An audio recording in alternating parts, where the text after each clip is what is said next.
Hi grade 12s, welcome back to another video. So today I'm going to be continuing with what we've been discussing under unique transactions, and today we're going to be doing the financial statements, the grand and most discussed and most anticipated. The most important thing to remember is that just like the cash flow statement, the statement of financial position or the balance sheet also got a format. So it's also very simple in the sense that you should know what to expect under which heading. Okay, so let's just get right into it.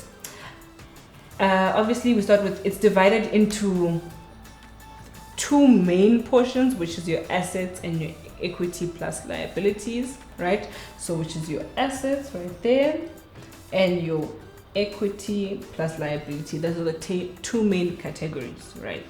Which basically make up the equation, which means this amount should be equal to this amount at the end of your calculation, so that you know, that's how you know that you've calculated properly and that your equation balances, right? But don't worry about balancing it for now. Worry about dealing with the transactions, dealing with the format, because you also get marks for this. You get more marks for this than you get for balancing it out, right? So just to explain quickly, your assets are then subdivided into non-current assets and current assets. This is information you know. I'm just reiterating it so that you understand how it fits into the statement. So your non-current assets are assets that cannot be sold within the space, or like they cannot be sold between the space of a year, right? They can only be sold after a year. And current assets are assets that can be sold between the space of 0 to 12 months. So your larger assets like your land and buildings fall under your non-current. Your current assets are your inventory and so forth. Then when you go under equity and liability, we then look into shareholders' equity, but then it is also subdivided into non-current liabilities and current liabilities. So non-current liabilities are liabilities that cannot be paid off in the space of a year and need over a year to be paid off. And current liabilities are liabilities that can be paid off in the space between 0 to 12 months, right? So when you have that information, it's very easy to sort through your adjustments to figure out what goes where and why, right? So here's our adjustments.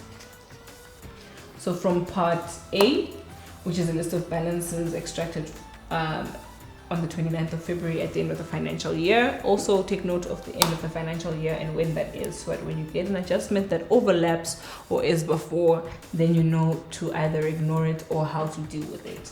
And then we have adjustment B, which is an extract from the bank reconciliation statement, and we have a extract from C, which is a loan, and an extract D, which is your net profit and taxation and the information indicators for the year, right?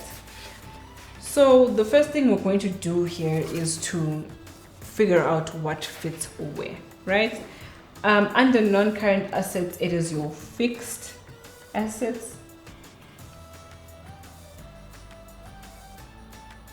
Then you have your financial, sorry, I just overlapped there. Financial assets,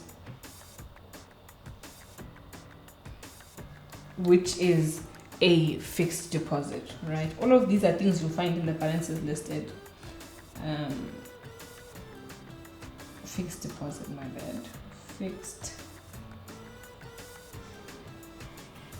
deposit. Don't mind my handwriting. Okay. And then going into current assets, I told you about inventories and basically money that you can receive within the year. And so we have inventory, we have trade and other receivables,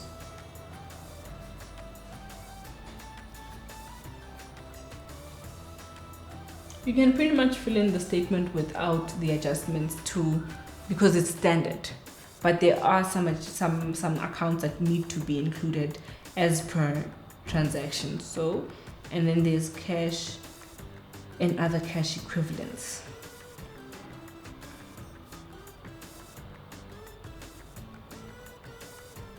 right? Then that's the total of assets. Then we move into shareholders' equity, right? There's only, so like I said, this top portion is equity, right? The bottom portion deals with liabilities. So for equity, we have ordinary share capital,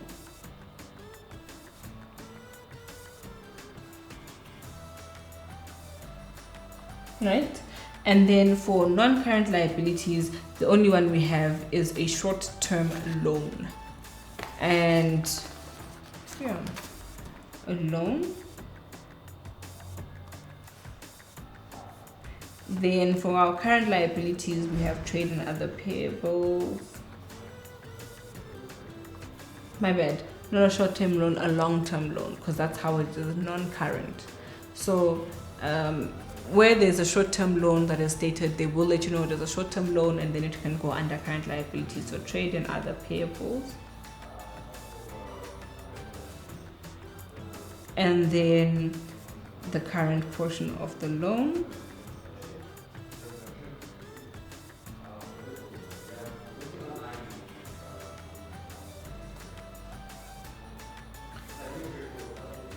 SARS income tax. This shouldn't look foreign to you. This should look like I'm just reiterating information you already know, because that's basically what the income statement is. And I think that that's all you need to know in terms of the format, in terms of how you need to place everything, where you need to put everything, and how each category works and how the subdivisions correlate. Because when I look at it, if I say non-current assets, because it is empty, basically what I'm saying is, just because you get an empty answer sheet, don't panic. Don't panic, because all of the answers are literally right in front of you, and that's why you have a question paper and an answer sheet. They wouldn't ask you about things that are not there with you during the exam. So knowing something that I realized that a lot of people struggle with is just the format before you even get into the calculation. And this is very important to know. So just know all of these things that are put the way they are open to be adjusted based on the adjustments you are given in the question paper, like these. But still, there is a sort of basic and regular formula that you could put in even before you fill in the numbers and the amounts, right? And I believe that is everything in terms of the adjustments. Pay attention to time period, pay attention to financial period, pay attention to percentages, pay attention to numbers, and just focus so that you give the 3 hours in your examination everything that you have. Other than that, I will see you in the next video where we wrap up everything and I give you the basic the transactions to look out for. Yeah, and I hope this video helped. Thank you so much for watching. Bye.